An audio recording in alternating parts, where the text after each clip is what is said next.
Hi, this is a project looking at a population viability assessment of Yellowstone gray wolves by Cami and McKay. So first we're going to talk about what is a gray wolf. So the gray wolf, also known as Canis lupus, is the world's largest wild canine. So they get up to about 6 feet long. And we can see here in this little photo, I don't know if that part is on. We can see here that they are much larger than other wild canines like coyotes. And wolves are also very social. So oh shoot, they typically form family groups or packs, and they are opportunistic hunters, although they mainly take down large ungulates like elk, caribou, and things like mountain goats. Their prey is very similar to a lot of livestock, so this can lead to things like livestock depredation of horses, cows, and goats. And this leads to human-wolf conflict, unfortunately. So because wolf presence can lead to livestock depredation, humans generally dislike cohabitating with wolves due to perceived threats and then also historical cultural narratives. Has caused the extirpation of wolves from their native range in the United States. So specifically in Yellowstone, in the 1900s, wolves were disliked due to threats to livestock and game. So hunters underwent eradication efforts such as shooting, trapping, and poisoning to try to kill off all the wolves. And wolves actually became locally extinct in Yellowstone by the 1950s. But what we noticed is that the ecosystem actually became much less healthy. So without the wolves, the ungulates actually started to overpopulate and outgraze a lot of the plant species, and they also no longer migrated, so they were staying in the park year-round. This caused a reduction in many plant and animal species found in the park and overall reduced biodiversity in Yellowstone. So we noticed that this was happening and the park wasn't looking so good. So we actually decided to reintroduce these wolves in 1995. And what we noticed was a trophic cascade effect with a top-down regulation where the wolves predated the ungulates and decreased the number of ungulates and also caused them to migrate again. And this actually increased plant abundance and increased habitat for other animal species. Overall, this resulted in landscape changes that allowed for higher biodiversity in Yellowstone and made it a healthier ecosystem. So now that we know why wolves are so important in the Yellowstone ecosystem, let's talk a bit about their specific life history in this area. So for their habitat, they typically prefer open areas such as valleys and plains. Their diet is very similar to that of other gray wolves, where they predate a lot on large ungulates, but here they're also going to eat things like bison and occasionally small mammals.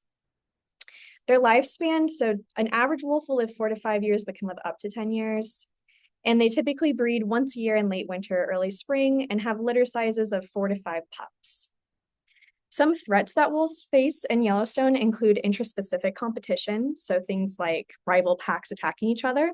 They also have limited prey availability in the winter, which can cause them to starve to death, and lots of diseases like distemper and mange. Another big threat is human habituation, where they get too used to the presence of humans and they start to go near human structures like roads and they get hit by cars. And another big threat is going outside of the park because hunting is illegal outside of the park.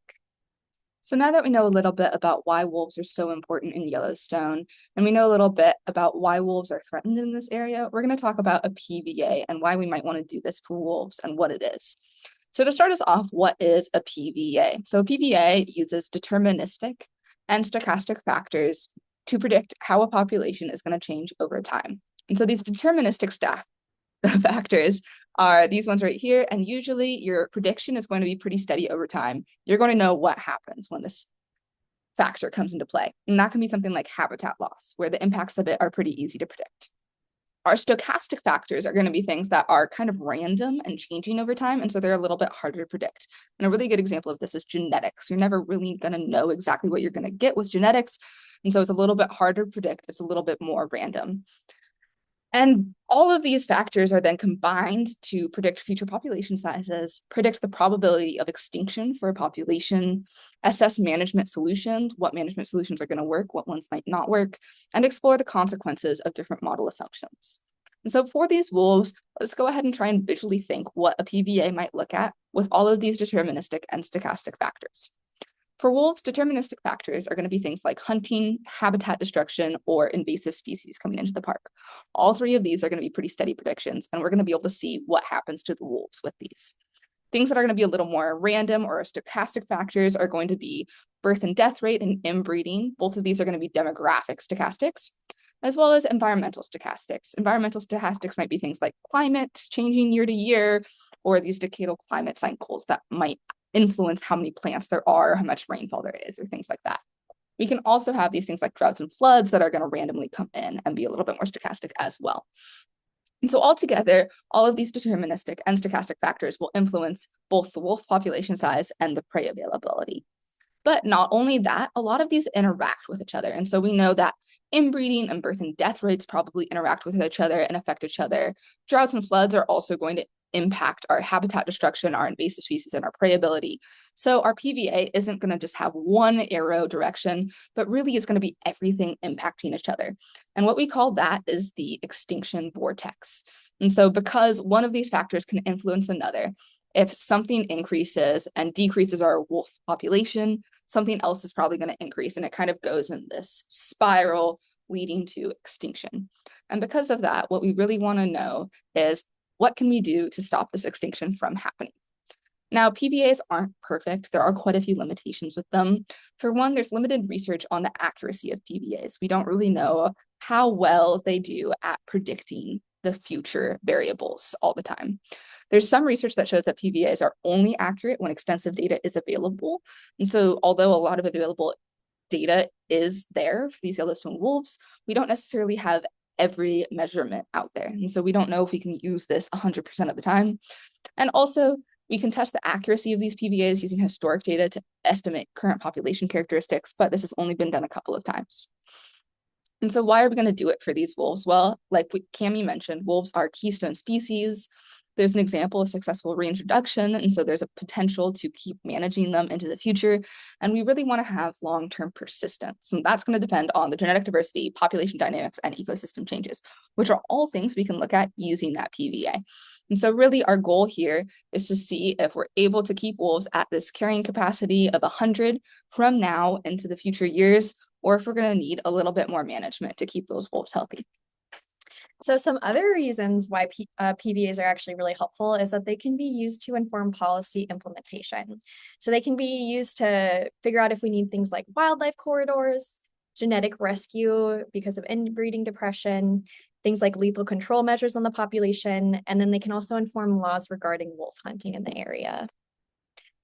For our methodology and sources, most of it came from the Yellowstone Wolf reports, which are annual reports that Yellowstone actually puts out on their specific populations. So we used the 1995 to 2023 wolf reports, and our starting population number was 124 wolves, which was the 2023 population number. The carrying capacity is thought to be about 100 individuals, like McKay mentioned. For our harvesting, our hunter-killed setting. So we looked at hunter-killed wolf numbers, which on average, based on the wolf reports, are about 6 wolves per year. This is including both the legal and illegally killed wolves. So both of those things do occur. And for our PVA, we had 3 harvest settings. So this is estimated with potential changes in management that might occur. So for our low harvest setting, where we're increasing our management, this was a death rate of 2 wolves per year. For our current harvest setting, which is maintaining management, this is 6 wolves per year. And then for our high harvest setting, which is decreasing the amount of management, that's double our current, or 12 wolves per year. For our catastrophes, we had a catastrophe setting of about 1 per 10 years based on these wolf reports. And some catastrophes that might actually undergo these wolf populations are things like disease outbreaks, intraspecific conflict, and also natural disasters. For inbreeding, we wanted to take into account that wolves do have really strong inbreeding avoidance mechanisms, but when we were thinking about the Yellowstone population, since it is only about 100 individuals, we know that without supplementation of individuals, inbreeding is definitely going to occur in this population eventually. So we ran simulations both with and without inbreeding depression and used a lethal equivalent number of 6.29. For some other methodology that we used, we got this from the Wolf Ecology Basics, which is another NPS website. But wolves' lifespans are about 4 to 5 years on average, but they can live up to 10 years, as we already mentioned.